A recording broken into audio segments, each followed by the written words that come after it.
اللہ کا وعدہ سچا ہے۔ اب یہ کیسے پتا چلے اللہ کا وعدہ سچا ہے؟ میرے عزیزو،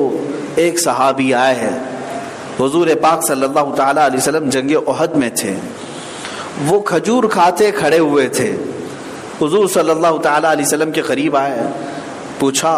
کیا اللہ کے نبی صلی اللہ علیہ وسلم جہاد میں اگر حاضر ہو جاؤں تو کیا میرے لیے ہے، کیا ملے گا؟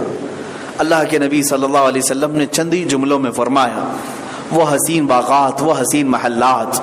اور وہ درخت نہ کبھی مدینے کے لوگوں نے دیکھا نہ دنیا والوں نے دیکھا، وہاں کی خوشبوئیں، وہاں کی حوریں، وہاں کے غلمان، وہاں کی ندیاں، وہاں کی نہریں، حضور یہ بیان فرما ہی رہے تھے۔ ظاہر سی بات ہے حضور کی زبان سے جب جنت کا ذکر سن رہے ہو، اس صحابی نے کہا کہ میں ابھی میدان میں کود پڑتا ہوں۔ چلے گئے، گھماسان کی جنگ چل رہی تھی، ایک ہاتھ میں ابھی کھجور کھا ہی رہے تھے، آدھی کھجور پکڑے اور لڑتے چلے گئے، صفوں کی صفوں کو درہم برہم کیا کفار کی، اس لیے کہ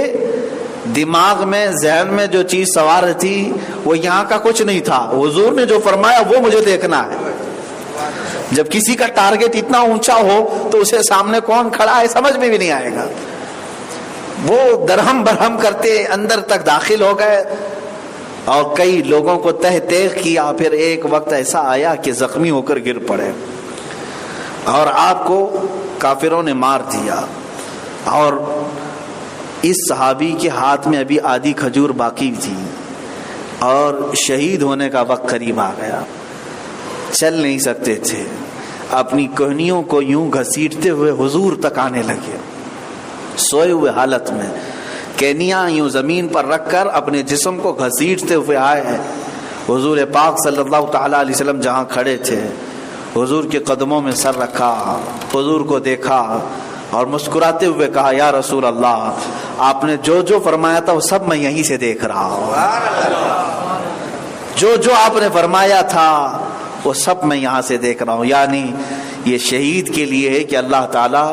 اس کی روح نکلنے سے پہلے اسے جنت دکھاتا ہے، یہ سب کے لیے نہیں ہے، شہید کے لیے۔ اسی لیے ہمیشہ حضرت عمر فاروق دعا فرمایا کرتے تھے، اللہم ارزقنی شہادتا فی سبیلک، اے اللہ مجھے تیرے راستے میں شہادت عطا فرما۔ مرنا تو سب کو ہے نا، سب مریں گے، لیکن موت اس کی جو شہادت کے مقام پر فائز ہو گیا، اسی لیے کہ فرمایا گیا شہید ہی وہ ہے جس کو قیامت کے دن